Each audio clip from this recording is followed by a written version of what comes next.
I think it's one of the greatest assets that any of the directors can have is a background in acting. It really informs a lot of the decisions that need to be made quickly as a director.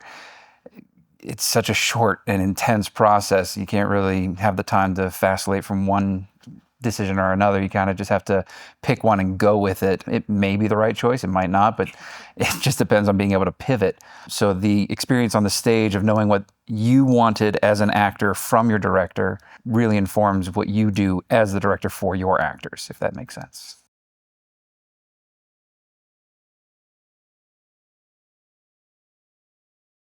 So the only things that I held on tightly to, and obviously this is specific for my show, I pushed the technical side of it just because the story required it. The script itself needed a bit more in the realm of lighting and sound cues than some of the other shows, just to convey the intent from the writer. And so I had to push that a bit more and stand to my guns for that, because I kind of broke the rules in a way that, we were only supposed to have so many light cues. There wasn't a hard and fast line, but I definitely had 3 times more light cues than the other shows that were going on.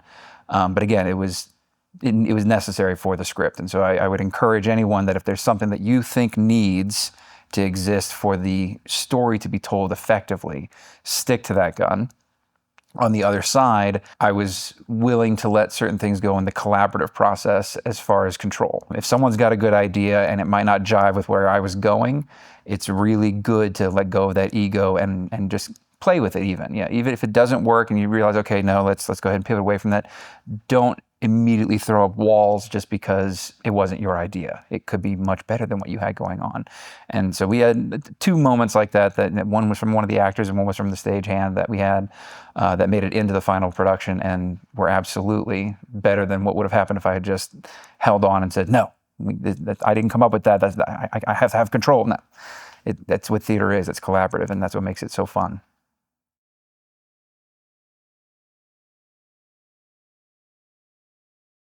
One of the things that it helps for sure is the frantic nature of it pushes you to be willing to just let it be what it is and let things kind of form naturally. And that process is actually really beautiful because you're not sure sometimes where it may go. So in that, it's more visceral, it's more active, it's definitely more collaborative. On the other side of that coin is you don't have the time to get into some of the deeper things, the juxtapositions that you could put in there.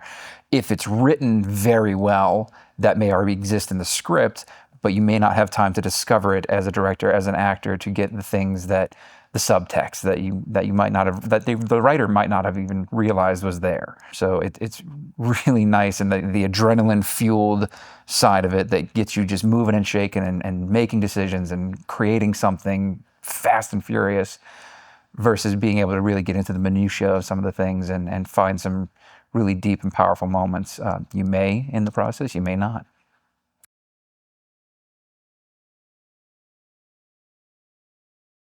Honestly, I wish I could go into it the same way that I did last year, which was my first year, which was completely blind. I had no idea what to expect, and I think part of that made it easier because I was able to let go of what I wanted to happen, what I thought might happen. I had no idea, and so I was able to just kind of go with the flow. And because it was run so well, managed so well, and we had such a huge task force of people to make it smooth, it was actually a really great experience. So knowing now what I know from last year, I'm going to have those expectations, and I'm sure they're all going to be met as well. But in any situation, I feel that expectations are a hindrance. And so I kind of wish I could go in blind again. But I think the thing I'm looking forward to most is now knowing what it's like to work with something for the first time that was written hours before. I'm looking forward to working with a different writer, possibly. I love Frank, and he was phenomenal to work with, but I don't know which writer I'm going to get, so I can't anticipate that. So I'm just excited to see what can happen, I guess is the way to put it.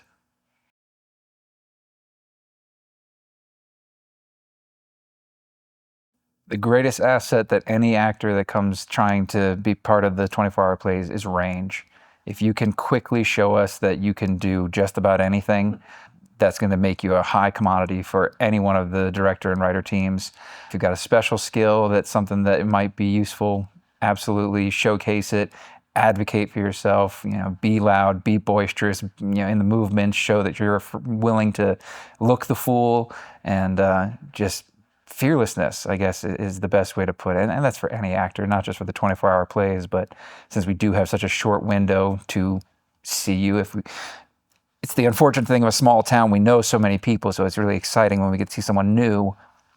But since we don't know them, we need to see what they can do as quickly as possible, so that we can get some new bodies into our team and see how well we can grow this community.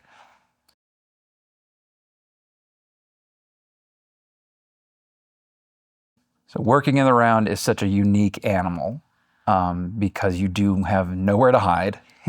Everything is seen at all times from somebody, which is true in most theater situations anyway, but you at least have a direction that you can mask things and surprise the audience with. You can't do that here. Everything is seen from every direction. And so for the directors, the challenge is making sure that they're pushing that line and making the actors move. It's almost the antithesis of there's strength in stillness. When working in the round, it's you have to be constantly moving, so that when you do stop, the moment is powerful, and the rest of the time they can actually see your face. With the audience on all four sides, we can't ever neglect one side over another, and so it's constant movement and constant change to keep it interesting, to keep it fluid, and finding those beats where it does stand still and where it can be still enough, and making those directions of where those things happen intentional. It's a much more intellectual process as opposed to intuitive. When you have a proscenium stage, the audience is there, to cheat out there, to go in that direction.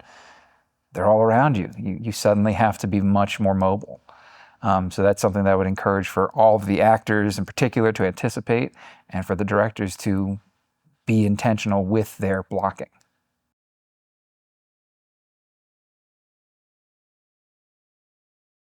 I would probably say graciousness, kindness, being of service to other people throughout the process. In your writing, anticipate what the director and the actors might want to see in the script.